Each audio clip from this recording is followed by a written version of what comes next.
La Provenza fuori stagione ha un fascino tutto suo, strade silenziose, borghi quasi vuoti e colori più morbidi. È il momento perfetto per scoprirla con calma, tra paesaggi e scorci che cambiano ad ogni curva. Oggi vi portiamo con noi in un nuovo viaggio, un itinerario on the road di 4 giorni tra Provenza e Costa Azzurra, tra borghi caratteristici, panorami sul mare e bellissimi colori. Dalla bellezza elegante di Antibes ai mercati provenzali, fino alle impressionanti falesi delle gole del Verdon. Se cercate un itinerario semplice da poter replicare, questo video fa sicuramente per voi.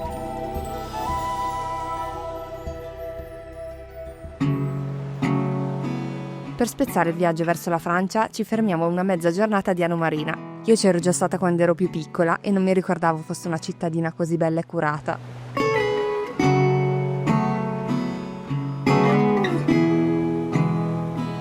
Ovviamente, dato che siamo in Liguria, una cena vista a mare con la focaccia non ce la toglie nessuno.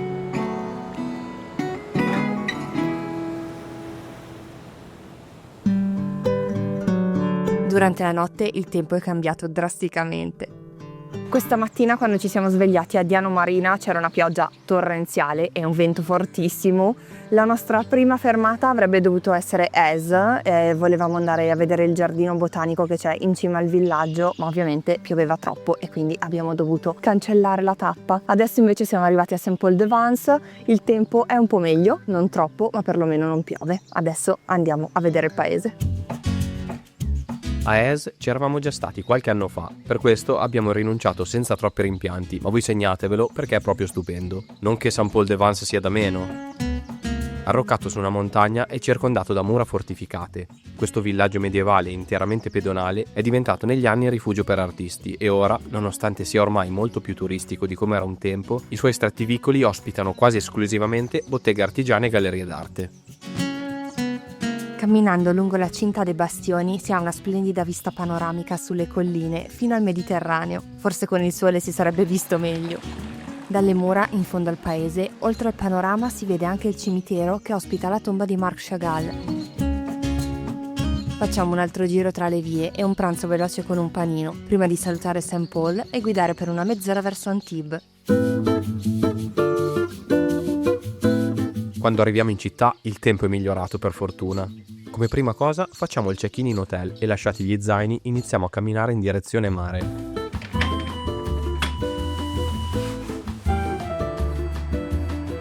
Arrivati alla spiaggia abbiamo proprio di fronte la città vecchia e le montagne innevate a fare da sfondo.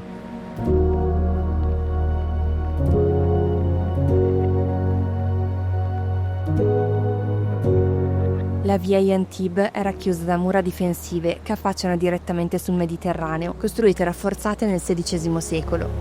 Passeggiando verso il centro attraversiamo alcuni bellissimi giardini, con tante panchine in cui potersi rilassare al sole primaverile. Ci sono diversi scorci interessanti e installazioni artistiche che preannunciano l'arrivo al Castello Grimaldi e al Museo di Picasso. Il pittore visse e lavorò al suo interno nel 1946, lasciando successivamente in dono alla città dipinti, disegni e ceramiche realizzate durante la sua permanenza. I soggetti ricorrenti in queste opere del dopoguerra sono natura, vita semplice, simboli legati al mare e alla mitologia. Il biglietto d'ingresso è di 12 euro e vi consigliamo di ritagliarvi almeno un'oretta per la visita.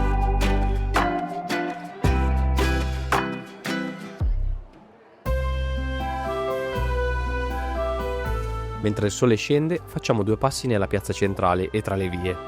È molto vivace come città, ci sono tanti caffè con tavoli all'aperto, ma dato che fa ancora fresco la sera, andiamo in un locale per cena.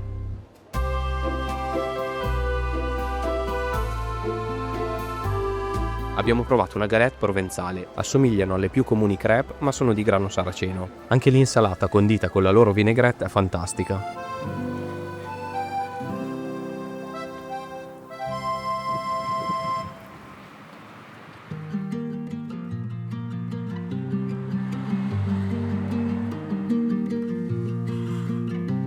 Questa mattina, prima di salutare Antibes, siamo tornati in centro per prendere 2 pain au chocolat per colazione.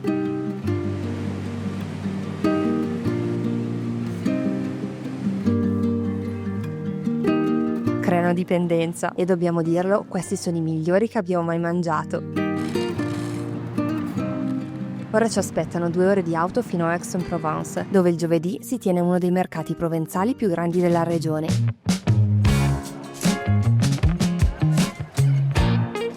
Ogni piazza ha un tema diverso. Ad esempio in Place dell'Hôtel de Ville si trova la parte dedicata ai fiori, un'esplosione di colori e profumi. Ma c'è qualcos'altro che abbiamo trovato proprio qui in piazza. Abbiamo preso i dolcetti tipici della città che sono fatti con pasta di mandorle e canditi al gusto di melone e un po' di arancia. Tutte cose che mi piacciono. Pasta di mandorle e canditi io li adoro, quindi ora li assaggiamo. Buonissimi. I mercati sono una parte importante dell'identità della Provenza. Terra di fortissima tradizione agricola, non sono solo un posto dove fare la spesa, ma un punto di incontro che fa parte della quotidianità delle persone ed è secondo me una bellissima cosa. Abbiamo deciso infatti di pranzare proprio al mercato. Ci sono banchi che propongono prodotti tipici e alcuni con piatti internazionali. C'è molto tra cui scegliere, insomma.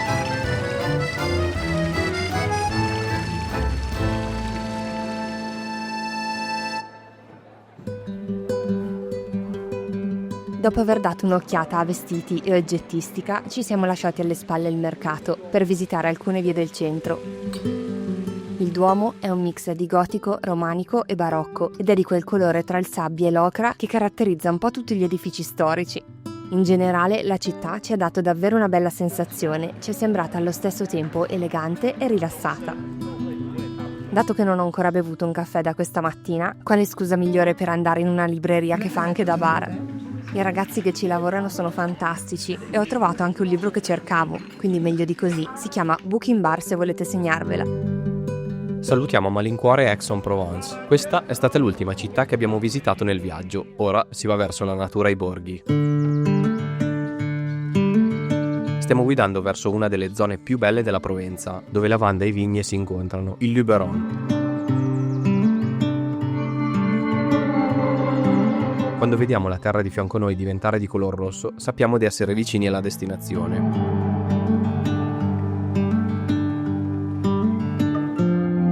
Siamo arrivati in una nuova zona, quella dove dormiremo stanotte. In questo momento siamo a Roussillon e abbiamo deciso di seguire il percorso, quello più lungo che c'è all'interno del parco, che dura comunque 50 minuti, quindi assolutamente fattibile. Le Sentier des Ocres è percorribile in questa stagione fino alle 17 e il biglietto costa 3,50 €. Il sole illumina le pareti di questa ex cava di ocra in disuso e rende i colori ancora più incredibili. Siamo praticamente gli ultimi sul sentiero e ci sono solo i suoni della natura a farci compagnia. È veramente una bella passeggiata, circondati da formazioni rocciose particolarissime, modellate sia dalla natura che dall'uomo negli anni dell'estrazione.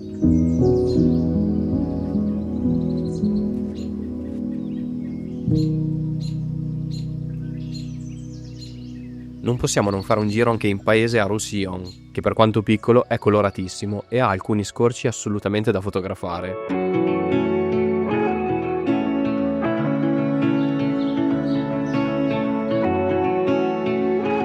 Stanotte dormiremo in un mât, una tipica casa colonica provenzale, di solito costruita in pietra locale.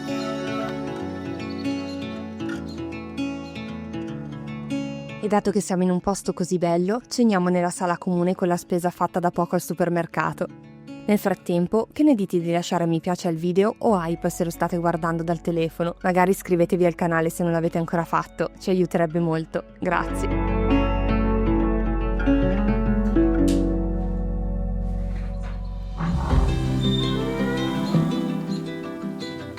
Dopo una super colazione preparata dalla nostra proprietaria di casa, andiamo verso il paese di Gordes, la nostra prossima tappa. Prima di visitare Gordes abbiamo fatto un passaggio veloce qui all'abbazia di Senanque, che penso che sia uno dei punti più fotografati di tutta la Provenza. Adesso che è fine marzo, non c'è ancora nulla delle lavande in fiore, non è male comunque perché è veramente un bel paesaggio, ma il massimo della fioritura lo raggiungono tra fine giugno e inizio luglio. Non oso immaginare quante persone ci saranno qui per fare la classica foto da cartolina.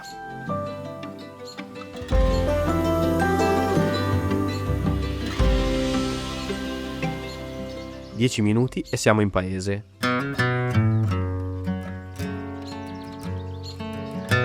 Gord è diventato negli ultimi anni un borgo esclusivo, con super ville e alloggi di lusso. In effetti, a prima occhiata sembra proprio tutto curato e perfetto.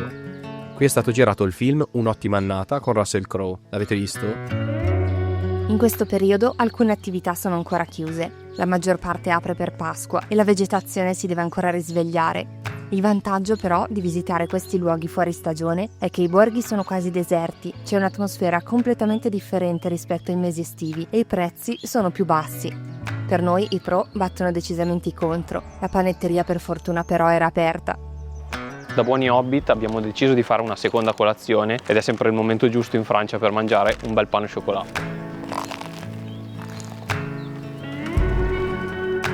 A fine viaggio dovremmo fare una classifica di tutti i pain au chocolat mangiati. Girare per le vie è molto bello, tutte le case sono in pietra calcarea e questo dà un aspetto super ordinato e omogeneo al villaggio. Per un panorama spettacolare sul centro raggiungete il belvedere segnalato anche su Google Maps, sulla strada principale che arriva alla piazza. È semplicemente bellissimo. E approfittando di questa vista abbiamo un consiglio da darvi per le vostre prossime avventure. Se state organizzando un viaggio all'estero oppure in un paese dove non potete utilizzare i dati della vostra SIM italiana, quello che vi consigliamo di fare è di scaricare Saily, una eSIM virtuale che potete scaricare appena prima di partire, così una volta arrivati a destinazione sarete automaticamente connessi.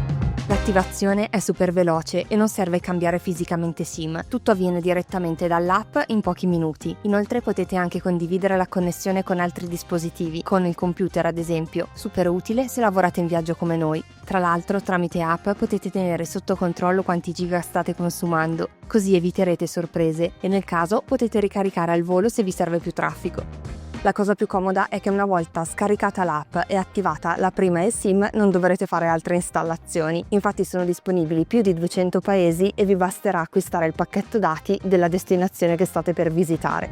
Scaricando l'app dal link qui sotto in descrizione e inserendo il codice SaraPaolo al checkout avrete il 15% di sconto sul vostro primo acquisto. Grazie fin da ora per il supporto a noi e al canale. Ora riprendiamo con l'itinerario.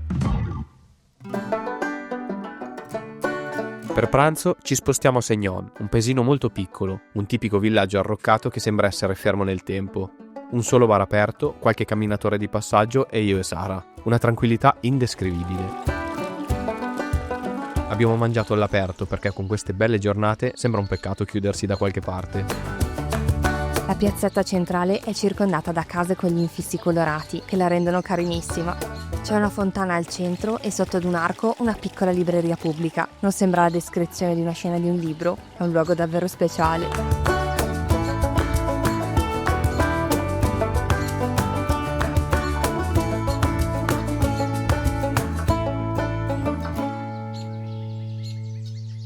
Ci mettiamo in macchina e iniziamo a guidare lungo la strada della lavanda. Hello, Liza.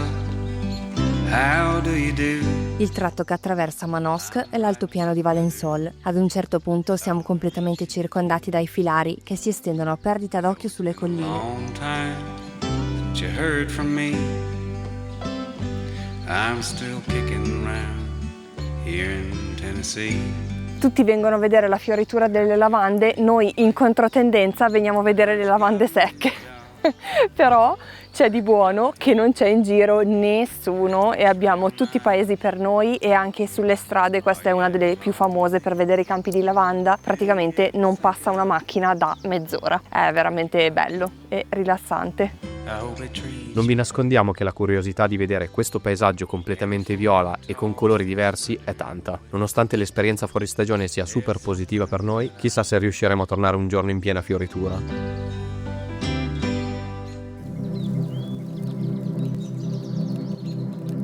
Lo scenario cambia ancora quando arriviamo al lago di Saint Croix, proprio all'imbocco delle gole del Verdon. Non ci avventureremo ora nel canyon, dato che è quasi il tramonto, ma dato che domani il meteo non è dei migliori, volevamo vedere il lago e il fiume illuminati dal sole.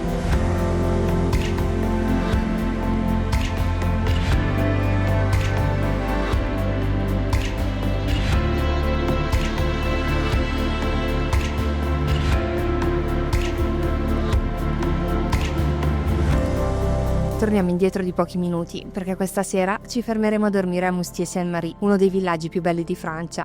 E in effetti, in brevissimo tempo, diventa il nostro paese preferito del viaggio. Adagiato ai piedi delle montagne, in questo momento c'è una luce meravigliosa. Praticamente in giro ci siamo solo noi, ma nonostante questo l'atmosfera non è malinconica, anzi.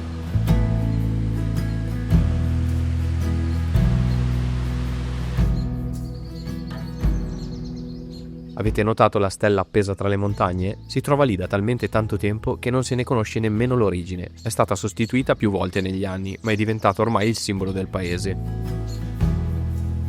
Dato che è l'ultima cena di questo viaggio e non vogliamo rinunciare alla vista, ceniamo all'aperto, in un ristorantino delizioso dove ci hanno dato anche delle coperte per scaldarci. La mia zuppa con funghi, zucchine e paprika era una cosa favolosa, così come il formaggio.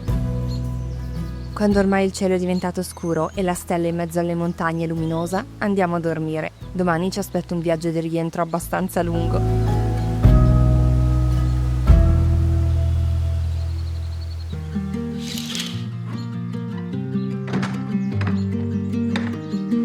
La mattina, prima di lasciare Moustiers, facciamo la camminata in salita fino alla cappella di Notre-Dame-de-Beauvoir. Il segnavia indica 20 minuti, ma noi ci abbiamo messo un po' meno.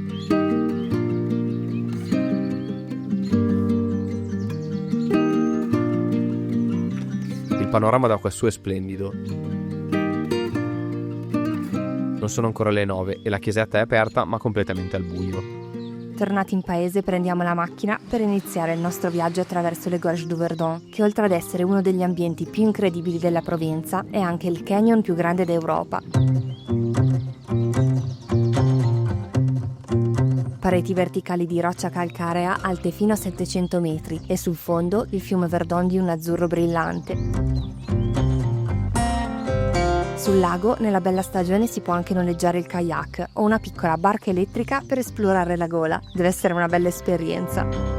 La Route des Crêtes è un anello di 23 km in parte a senso unico, per vedere il panorama da diversi belvedere e anche per avere la possibilità di incontrare gli enormi avvoltoi che vivono proprio qui. Noi dal belvedere du Pas de la Bœuf ne abbiamo visti tantissimi, è stato molto emozionante. Appena prima che inizi a piovere, noi ci rimettiamo in macchina per tornare a casa ed è qui che vi salutiamo. Speriamo che questo breve itinerario vi sia piaciuto e che magari possa esservi di ispirazione. Ah, per chi se lo stesse chiedendo, il premio come miglior pain au chocolat lo vince quello di Antibes. E sì, ne abbiamo mangiati altri che non abbiamo inserito nel video. Cosa non si fa per la conoscenza? Panificati a parte, grazie per essere arrivati alla fine del video. Vi abbiamo fatto aspettare una settimana in più del solito perché appena rientrati abbiamo fatto 5 giorni di influenza potente e non siamo riusciti a lavorare. Speriamo che da voi vada tutto bene nel frattempo. Vi lasciamo un video qui a destra per continuare con l'avventura se vi va. Noi ci vediamo tra 2 settimane, questa volta resteremo in Italia, molto vicino a casa. A presto, un abbraccio, ciao! Ciao!